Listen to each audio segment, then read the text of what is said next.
السلام عليكم، أهلا وسهلا فيكم بقناة طبخة وتحلاية. اليوم رح نعمل مع بعض ألذ وأطيب بانكيك ممكن تعملوه بالبيت بطريقة جدا بسيطة وسهلة ومكونات متوفرة بكل بيت. كتير خفيف وطري وشكله بجنن وبيفتح النفس، فتابعوا معي هالفيديو لحتى تشوفوا الطريقة خطوة بخطوة.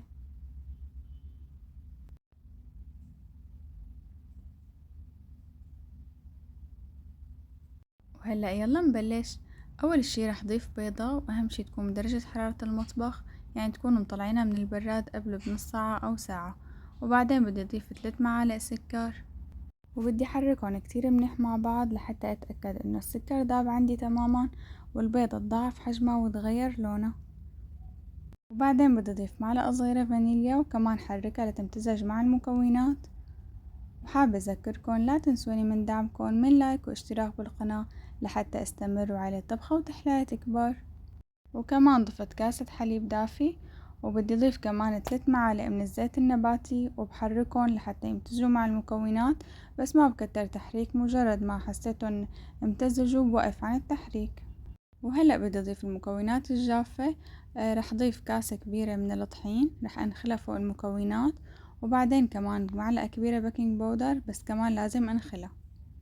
وهيك بكون انتهيت من إضافة كل المكونات. مثل ما شفتوا المكونات كلها بسيطة ومتوفرة بكل بيت، وكتير بنصحكم تتبعوا هالخطوات لحتى يطلع معكم أطرى بانكيك بتعملوه بالبيت.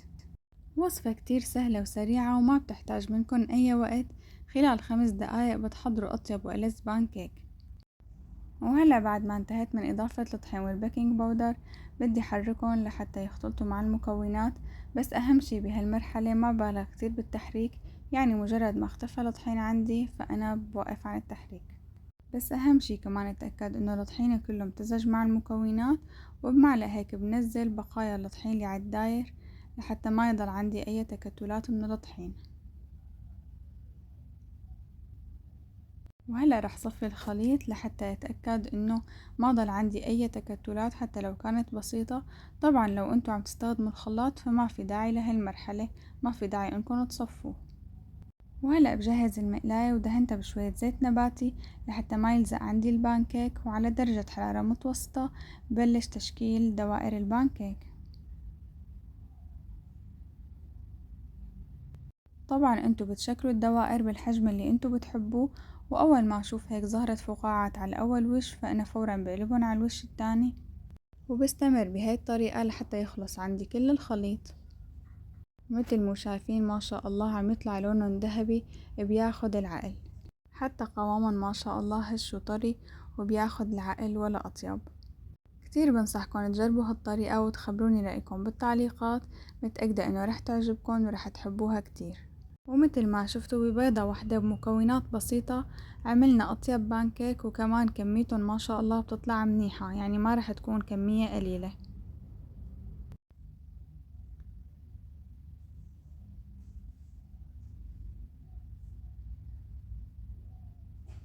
وضفت عليهم قطع الفريز، وهلأ رح ضيف عليهم شوية عسل بيعطيهم لمعة حلوة وطعمة كتير طيبة ولذيذة.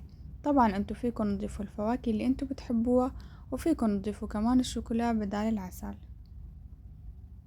وهيك صار جاهز عندي أطيب بانكيك وأسهل بانكيك ممكن إنكم تعملوه بالبيت. شوفولي ما شاء الله قديه طالع منظره وقوامه وشكله بياخد العقل وبيفتح النفس، واللون الذهبي واللمعة اللي بتجنن. كتير بنصحكم إنه تجربوه وتخبروني رأيكم بالتعليقات، أنا متأكدة إنه كتير رح تحبوه انتو وولادكن، أو حتى إذا حبيتوا تقدموه لضيوفكن. وطبعا فيكن تقدموهم بالطريقة اللي انتو بتحبوها، بكل الأحوال رح تطلع معكم النتيجة روعة وبتشهي وبتاخد العقل. بتمنى تكونوا حبيتوا وصفة اليوم والفيديو نال إعجابكم، ولا تنسوا تكتبولي بالتعليقات شو حابين أعمل وصفات بالفيديوهات الجاي. وبنهاية الفيديو حابة أذكركن فضلا وليس أمرا لا تنسوني من دعمكن من لايك واشتراك بالقناة لحتى أستمر وعائلة طبخة وتحلاية كبار، وانتظروني في فيديوهات ووصفات جديدة. سلام.